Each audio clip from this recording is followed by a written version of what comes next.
یعنی تورات کی تعلیمات کا بھی لب لباب اور خلاصہ یہ کہ اللہ کی توحید پر کاربند ہو جاؤ، اسی پر توکل کرو اور اس کے ساتھ کسی کو شریک نہ کرو۔ ذریۃ من حملنا مع نوح، اے ان لوگوں کی اولاد جن کو ہم نے نوح علیہ السلام کے ساتھ سوار کیا۔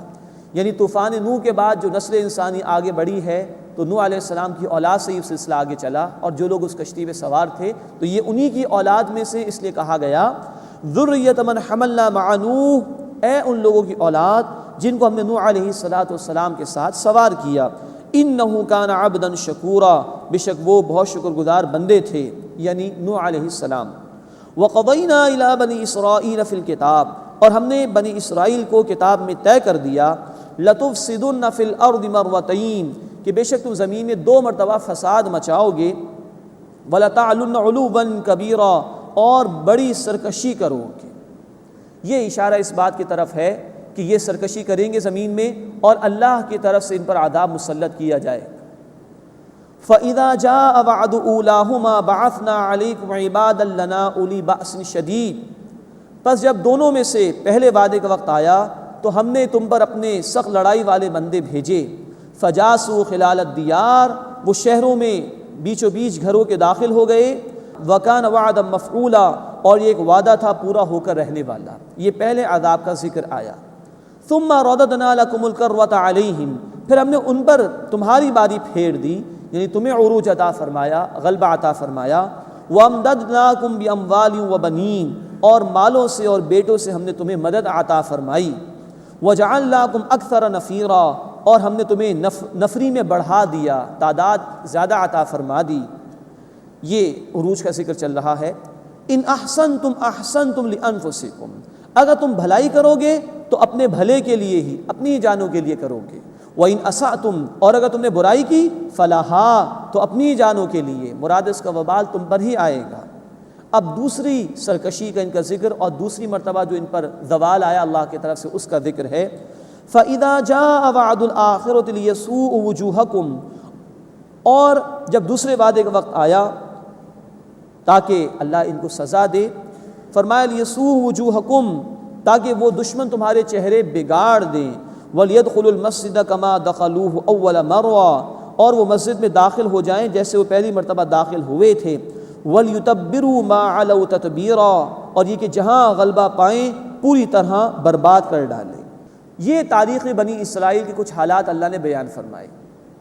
ان کی 2 زوال یہاں ذکر کیے گئے ہیں، 2 مرتبہ جب اللہ کی طرف سے ان پر عذاب مسلط کیا گیا، اور ایک عروج کا یہاں پر ذکر ہے۔ نوٹ فرمائیے کہ اس قوم کو اللہ نے 2 عروج عطا فرمائے اور 2 ہی زوال عطا فرمائے۔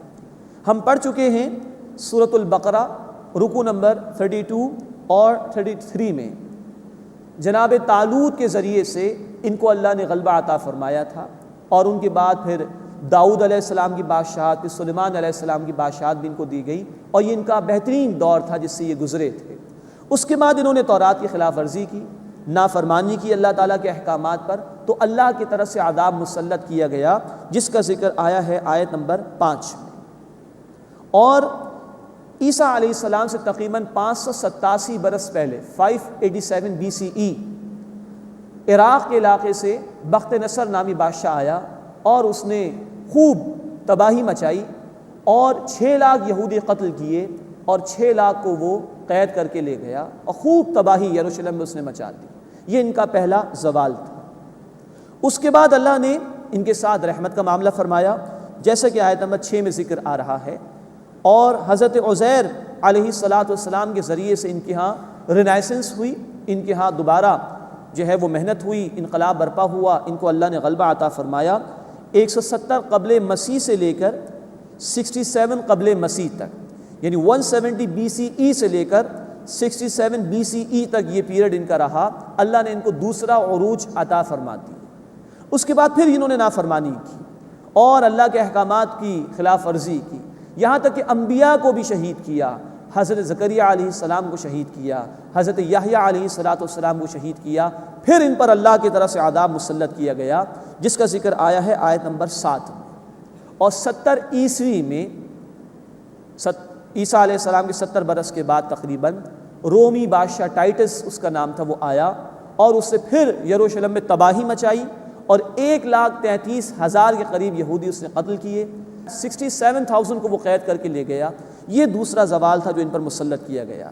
اس کے بعد یہ در بدر کی ٹھوکریں کھاتے رہے، ان کو ایک مہلت دی گئی تھی جس کا اگلی آیت میں ذکر آ رہا ہے، لیکن انہوں نے فائدہ نہیں اٹھایا۔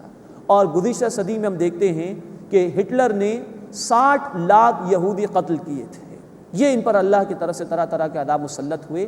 آخری عذاب ان پر آئے گا قیامت سے پہلے جب عیسیٰ علیہ السلام دوبارہ زمین پر تشریف لائیں گے اور ان کی قیادت میں مسلمان ان کے خلاف جنگ کریں گے اور ایک ایک یہودی قتل کیا جائے گا۔ یہ ہوگا عذاب استیصال کا معاملہ۔ پچھلے رسولوں کی قومیں مٹا دی گئی تھیں، ان کا معاملہ یہ ہوا کہ جب یہود نے عیسیٰ علیہ السلام کے خلاف سازش کی تو اللہ نے ان کو آسمان پر بلند کر لیا، گویا ان کی سزا پوسٹ پونڈ ہو گئی تھی، عذاب استیصال کی پوری قوم مٹا دی جائے۔ تو عیسیٰ علیہ السلام آئیں گے، وہ موجود ہوں گے جو ان کے آخری رسول تھے، اور قیامت سے پہلے پوری یہودی قوم مٹا دی جائے گی۔ یہ ہوگا ان کے لیے اللہ کی طرف سے آخری فیصلے کا معاملہ۔ یہ ہے تاریخ بنی اسرائیل، 2 عروج اور 2 زوال ان کے۔ نوٹ فرمائیے، اللہ کے رسول صلی اللہ علیہ وسلم نے فرمایا، جامع ترمذی کی حدیث ہے، لَيَأْتِيَنَّ عَلَىٰ أُمَّتِي مَا أَتَىٰ عَلَىٰ بَنِي إِسْرَائِيلَ حَذْوَ النَّعْلِ بِالنَّعْلِ، لازماً میری امت پر وہ حالات آ کر رہیں گے جو بنی اسرائیل پر آئے تھے، جیسے ایک جوتی دوسرے جوتی کے بالکل مشابہ ہوتی ہے۔ یہ ہے اللہ کے رسول صلی اللہ علیہ وسلم کا فرمان، اور اس کی روشنی میں جب ہم تاریخ بنی اسرائیل کا مطالعہ کرتے ہیں تو یہ بات سامنے آتی ہے کہ جو حالات ان پر آئے وہی ہم پر بھی آئے، اور قرآن ان ادوار کو اسی لیے بیان کر رہا ہے کہ ہم اپنی تاریخ سے سبق حاصل کریں اور اصلاح کی کوشش کریں۔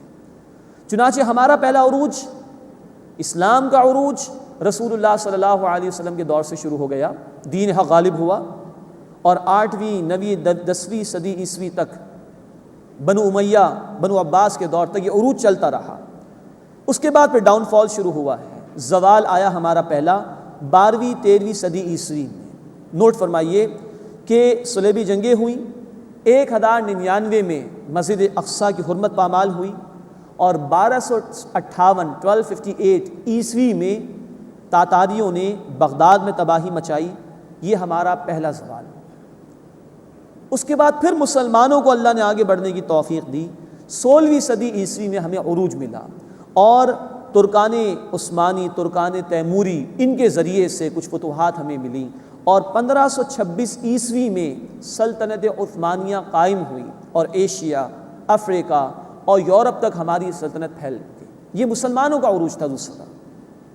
اس کے بعد پھر نافرمانیاں شروع ہوئیں، 1924 میں رہی صحیح خلافت بھی ختم ہو گئی، 1967 میں شدید تباہی آئی عربوں پر اسرائیل کے ہاتھوں، 1971 میں اس پاکستان کے 2 حصے ہو گئے، بنگلہ دیش الگ اور پاکستان الگ، اور اس کے بعد مسلسل ہم کہیں نہ کہیں اللہ کے عذاب کے اندر گرفتار اور مبتلا ہیں۔ یہ ہمارا دوسرا زوال ہے۔